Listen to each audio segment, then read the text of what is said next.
شكرا بجد انك ضغطتي على الفيديو ده. عمرك حسيتي انك تعبانة مع انك ما عملتيش اي حاجة؟ لا اشتغلتي شغل مرهق ولا جريتي ولا اشتلتي حاجة تقيلة مثلا، لكن اخر اليوم حاسة انك مستنزفة. انا حسيت الاحساس ده كتير قوي والفترة طويلة. كنت فاكرة ان المشكلة في ضغط الحياة، بعدين اكتشفت ان اكبر ضغط كان جوه دماغي انا. انا من الناس اللي بتفكر في كل حاجة حتى الحاجات اللي مفروض تتنسي، ولو حد رد عليا بطريقة مختلفة شوية افضل افكر هو زعلان انا ضايقته ولا انا مكبرة الموضوع. ولو حد اتأخر في الرد اقعد افتح المحادثة كل شوية، يمكن شاف الرسالة وما ردش، يمكن مش مهتم، يمكن انا تقيلة عليه، وافضل اطلع احتمالات لحد ما الاقيه بعتلي بعدها بساعتين اسف كنت في الشغل مثلا، واضحك على نفسي لان كل السيناريوهات اللي بنيتها وقعت في ثانية. المشكلة ان التفكير الزيادة بيخليكي تعيشي مشاعر حقيقية بسبب حاجات وهمية، يعني ممكن تزعلي وتتوتري وتخافي وتعيطي على حاجة اصلا ما حصلتش.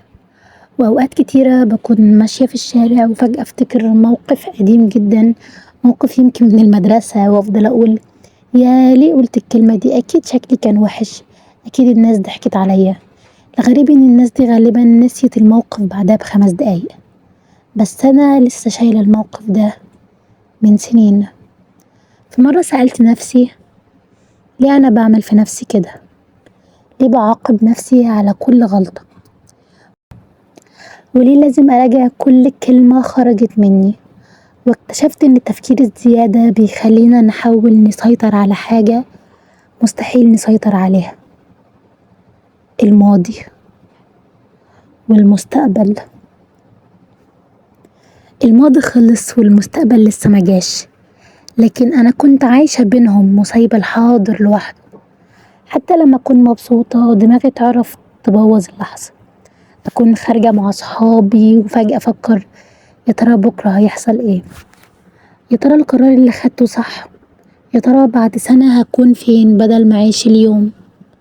افضل عايشة في بكرة، واوقات ببقى عايزة ابدأ حاجة جديدة، اتعلم لغة، ابدأ مشروع، انزل فيديو، اكتب، اصور، لكن قبل ما ابدأ دماغي بتكون بدأت بالفعل. ولو فشلت، ولو محدش شاف، ولو الناس انتقدتني، ولو تعبت ومفيش نتيجة، ولو الغريب ان كل الاسئلة دي بتيجي قبل اول خطوة، يعني انا بتعب حتى قبل ما احاول. وده اكتر حاجة زعلتني، ان التفكير كان بيسرق مني فرص كتيرة، فرص كنت ممكن اجربها حتى لو فشلت، على الاقل كنت هعرف النتيجة. لكن التفكير كان بيخليني اقف مكاني. وفي مرة سمعت جملة عجبتني جدا: مش كل فكرة في دماغك تستحق انك تصدقها. الجملة دي فضلت معايا لان فعلا احنا بنتعامل مع كل فكرة كأنها حقيقية، مع انها ممكن تكون مجرد خوف او شك او قلق مش اكتر. انا مش هقول اني بقيت بطلة، ولا هقول اني ما بقتش بفكر، لا بالعكس، لسه في ايام دماغي بتتعبني جدا، بس بقيت اعرف امسك نفسي. لما الاقي نفسي بقالي ساعة بفكر في نفس الموضوع، اسأل نفسي بعد الساعة دي انا قربت من الحل ولا قربت من الارهاق.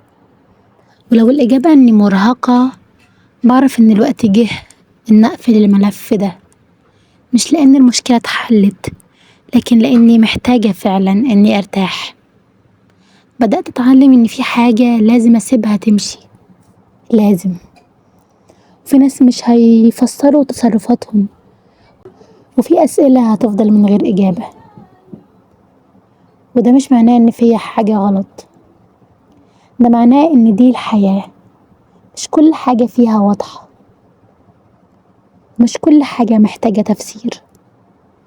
يمكن أكبر حاجة فقدتها بسبب التفكير الزيادة ما كانتش وقتي خالص ولا طاقتي، أنا فقدت راحتي، وكمان بقى عندي فراغ كبير جدا،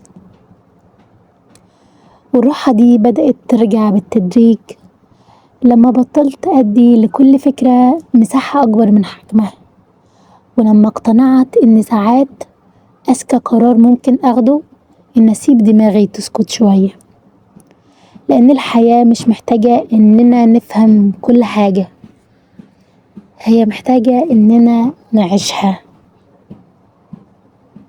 زي ما هي، من غير ما نفكر كتير لكل حاجة ونحسبها.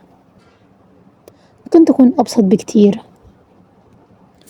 ممكن نكون محتاجين نبطل شوية ونوقفها